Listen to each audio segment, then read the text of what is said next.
Ariel Kolonomos, vous êtes directeur de recherche au CNRS, professeur à Sciences Po. Aujourd'hui, le mot otage dans le contexte israélo-palestinien, que signifie-t-il?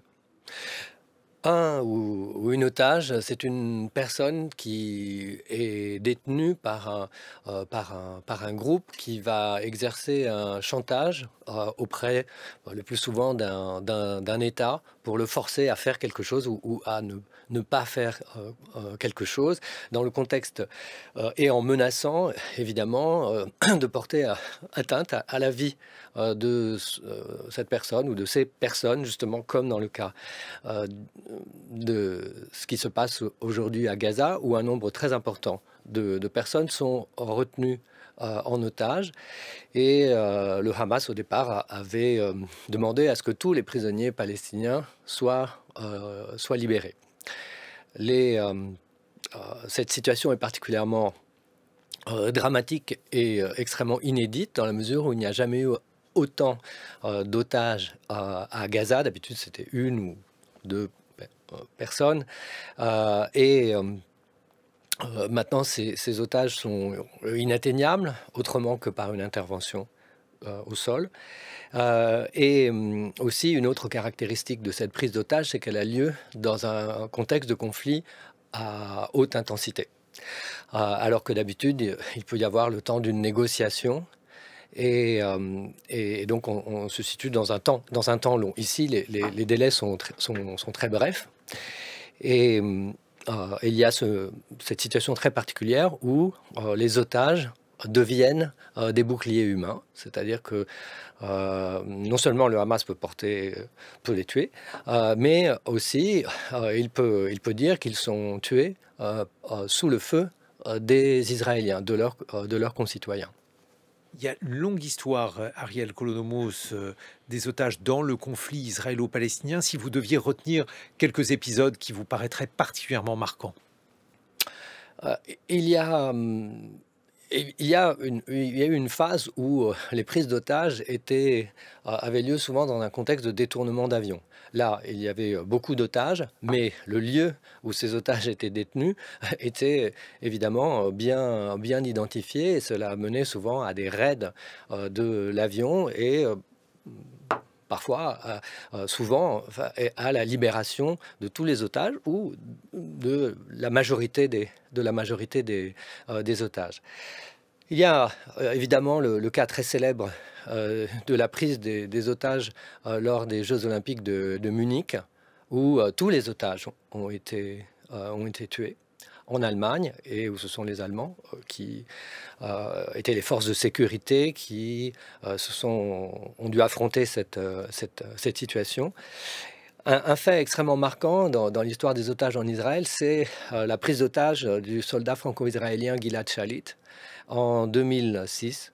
Et cet otage est resté pendant 5 ans prisonnier du Hamas. Il y a eu des négociations très longues. Et là, comme à d'autres reprises, Israël a montré qu'Israël négocie et que cet État est prêt à payer un prix très élevé pour la libération d'un citoyen, des soldats en règle générale, comme dans le cas de Gilad Shalit, mais aujourd'hui ce sont des civils. Et à l'occasion de cette négociation, 1027 prisonniers palestiniens avaient été libérés contre la libération d'une personne. Ça, c'est un fait qui a beaucoup marqué les consciences. Et Et l'opinion publique israélienne a accepté un prix aussi élevé? dans le cas de Gilad Shalit et des débats très vifs qui avaient lieu à cette occasion, les voix que l'on entendait le plus s'exprimer étaient des voix qui demandaient la libération de Gilad Shalit, et donc qui demandaient à l'État de faire des concessions sur ses intérêts les plus immédiats. Il y avait aussi des personnes qui disaient que le prix était trop lourd. Mais c'est difficile, enfin, publiquement, lorsque la vie d'une personne est en danger, de dire qu'il faut le laisser mourir. Israël a une doctrine en matière de libération d'otages. Laquelle, Ariel Kolonomos? Alors, il y a tout de même une habitude ces dernières années qui est celle de la négociation. Mais à la suite de la libération de ces 1027 prisonniers palestiniens, eh bien, une doctrine qui était plus ancienne, qui date de 1986, mais qui n'était pas révélée au public, la doctrine Hannibal, eh bien, a refait surface et elle a vraisemblablement été utilisée en 2014 lorsqu'un un officier israélien du nom de Goldin avait été capturé par le Hamas et était en train d'être déplacé à Gaza. Cette doctrine est la suivante, eh bien, en cas d'un enlèvement d'un Israélien, Israël, évidemment, a l'objectif de le libérer, mais il poursuit cet objectif en utilisant massivement la force au risque de mettre en danger la vie de l'otage. Qu'est-ce que ça veut dire? Qu'est-ce que ça implique? Pourquoi ce choix, Ariel Klonomos? Dans le cas de Goldin, ce choix, il est très lié à ce qui s'est passé avec Gilad Shalit. C'est-à-dire que oui, il faut absolument obtenir la libération, de sauver l'otage, mais en même temps, ce qui est le plus redouté, c'est de voir l'otage disparaître à Gaza, où il sera hors de la portée des Israéliens et où ensuite un chantage sera exercé sur Israël qui mènera Israël à faire des concessions très fortes. Aujourd'hui, pour la première fois, il y a un nombre extrêmement élevé d'otages, des otages qui sont difficilement localisables. On ne sait pas où ils sont, même si on imagine bien sûr qu'ils sont aujourd'hui à Gaza. Qu'est-ce que ça change à ce conflit, Ariel Klonomos? Ce qui change, c'est le moyen de pression qui est exercé sur Israël, parce que lorsque il n'y a pas un conflit qui est de cette intensité-là, ce qui prime, c'est des négociations.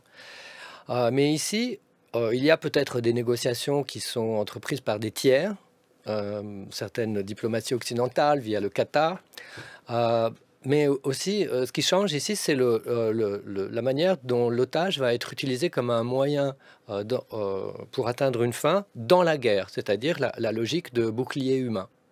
Et ce qui change aussi, c'est leur nombre, qui est extrêmement important. Et ce qui change également, c'est que des campagnes aussi de demande de libération d'otages ont lieu dans différents pays, où on voit des affiches avec les photos de ces otages, parce que justement, un autre changement, c'est le fait que ces otages ont plusieurs nationalités.